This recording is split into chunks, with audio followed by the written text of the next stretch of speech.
नमस्कार, मैं हूं रुचि शर्मा। वेब3 की तमाम बड़ी खबरें लेकर हाजिर हैं हम। यूनाइटेड स्टेट्स की फेडरल ब्यूरो ऑफ इन्वेस्टिगेशन ने सोशल मीडिया में अपराधियों की मौजूदगी पर अलर्ट जारी किया है। कॉइन टेलीग्राफ ने कहा, ये व्यक्ति नॉन फंजिबल टोकन और क्रिप्टो डोमेन में ऑथराइज पार्टी के रूप में कार्य करते हैं। कॉइन टेलीग्राफ के डेटा के आधार पर ये स्कैम वेबसाइट्स यूजर्स से NFT बेस्ड ट्रांजैक्शन करने के लिए अपने वॉलेट पर डिटेल्स देने के लिए कहती है। हालांकि कनेक्शन एक ड्रेनर स्मार्ट कॉन्ट्रैक्ट के साथ स्थापित हो जाता है, जो फंड या एसेट लॉसेस का कारण बनता है। जैसा कि समझा गया है, ऐसे अन्य तरीके हैं जो किसी अननोन वेबसाइट से कनेक्शन ना होने पर भी फंड लॉसेस का कारण बन सकते हैं। कॉइन टेलीग्राफ के अनुसार NFTs और क्रिप्टो चोरी करने वाले बैड एक्टर्स के इर्द गिर्द स्पूफ वेबसाइट्स के अस्तित्व पर भी सवाल उठता है। कथित तौर पर इन दो स्टीलिंग मैकेनिज्म का उपयोग बढ़ रहा है, जिसने कई विक्टिम्स को प्रभावित किया है। 4 अगस्त 2023 को पब्लिक सर्विस अनाउंसमेंट के माध्यम से FBI ने NFT कम्युनिटी के भीतर एक्टिव यूजर्स को टारगेट करने वाली फाइनेंशियल फ्रॉड स्कीम्स में लेजिटिमेट NFT डेवलपर्स के रूप में प्रस्तुत करने वाले क्रिमिनल एक्टर्स पर प्रकाश डाला। इसके अलावा कॉइन टेलीग्राफ ने नोट किया कि FBI को NFT ड्रॉप्स या गिवअवेज के आसपास अनोनिमस लिंक के संबंध में रिसर्च और किसी भी अफसर की जांच पर जोर देना चाहिए। सजेशंस को रोकने के लिए वेबसाइट URL या अकाउंट नेम्स की प्रॉपर इंस्पेक्शन पर भी सुझाव दिए गए हैं। बढ़ते हैं अगली खबर की ओर।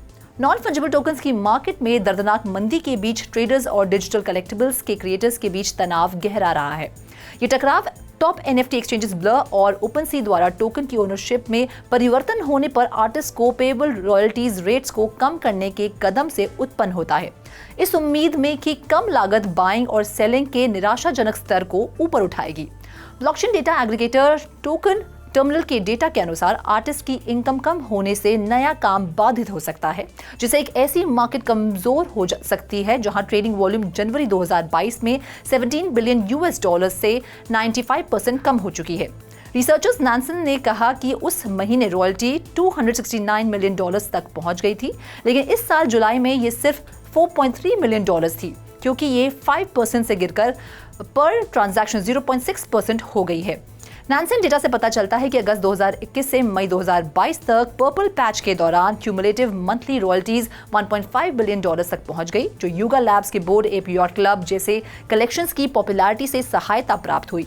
बाद में पैंडेमिक एरा स्टिमुलस के बीच NFT मार्केट में गिरावट के कारण क्रिएटिव पेआउट्स में गिरावट आई। ड्यून एनालिटिक्स डैशबोर्ड के अनुसार अक्टूबर में ब्लर के लॉन्च से सेक्टर हिल गया था, एक ऐसा प्लेटफॉर्म जिसने आंशिक रूप से रॉयल्टी रेट्स में कटौती करके ट्रेडिंग को प्रोत्साहित किया था और जो अब इथेरियम ब्लॉकचेन पर डेली वॉल्यूम्स का 70% से अधिक का आदेश देता है। ब्लर की स्ट्रैटेजी ने उसके द्वारा यूसर्व्ड मार्केटप्लेस ओपनसी पर भी ऐसा ही करने का दबाव डाला। बाकी अहम खबरों के लिए करते हैं विशाखा का रुख। युबाई के एक प्रवक्ता उन रिपोर्टों को डिनाई कर रहे हैं कि एक्सचेंज से आउटफ्लो बढ़ने के कारण चाइना में कई एग्जीक्यूटिव्स को गिरफ्तार किया गया था। वीकेंड में हांगकांग में फाइनेंशियल मीडिया ने बताया कि युबाई के कई एग्जीक्यूटिव्स को चीन में पुलिस द्वारा ले जाया गया था। Nansen.ai के डेटा के अनुसार युबाई के स्टेबल कॉइन एक्सचेंज बैलेंसेस में पिछले हफ्ते 33% की गिरावट आई है। ट्रेडर्स ने स्टेबल्स में $49 मिलियन विड्रॉ किए हैं। डीफाई लामा के डेटा से पता चलता है कि युबाई के पास वर्तमान में लगभग $2.5 बिलियन का बैलेंस है। ये बैलेंस साल की शुरुआत में $3.1 बिलियन से कम है। ऑन चेन डेटा से ये भी पता चलता है कि एक्सचेंज की कुछ सबसे बड़ी होल्डिंग्स जस्टिन सन यूनिवर्स की कंपनियों और प्रोटोकॉल से जुड़े टोकन से हैं। डेटा से ये भी पता चलता है कि एक्सचेंज की 26.5% होल्डिंग्स TRX ट्रॉन के टोकन में है और 20.32% होल्डिंग्स HT इसके एक्सचेंज टोकन में है। डीफाई लामा डेटा के अनुसार युबाई के पास हाईली लिक्विड एसेट्स में लगभग $1 बिलियन है, जिसमें बिटकॉइन में $886.92 मिलियन, USDT में $48.27 मिलियन और USDC में $5.41 मिलियन शामिल हैं। बढ़ते हैं अगली खबर की ओर। लोकल न्यूज ऑर्गेनाइजेशंस ने सोमवार को बताया कि कीनियन पुलिस ने शनिवार को वर्ल्ड कॉइन नायरोबी वेयरहाउस पर छापा मारा और डॉक्यूमेंट्स और मशीन्स जब्त कर ली। मीडिया आउटलेट कहावचुंगू ने बताया कि मल्टी एजेंसी ऑफिशियल्स द्वारा समर्थित ऑफिसर्स सर्च वारंट के साथ मोमबासा रोड के ऑफिसेज में गए और मशीन्स के साथ निकलने से पहले शनिवार को वहां घुस गए। उनका मानना है कि ये फर्म द्वारा एकत्र किए गए डेटा को गैदर करता है। रिपोर्ट में यह भी कहा गया है कि पुलिस टीम डेटा को एनालिसिस के लिए क्रिमिनल इन्वेस्टिगेशंस हेडक्वार्टर्स ले गई। ये रेड कथित तौर पर कीनिया के data protection commissioner immaculate cassette की देखरेख में की गई थी। रिपोर्ट्स के अनुसार कैसेट ने कहा कि वर्ल्डकॉइन की parent company tools for humanity registration के दौरान अपने असली इरादों का खुलासा करने में विफल रही। Over to you Roshni. Vodafone का economy of things digital asset broker business एवेंटर्स के साथ जुड़ रहा है, जो एंटरप्राइजेस को नए blockchain based decentralised world wide web 3 को अपनाने में मदद करता है।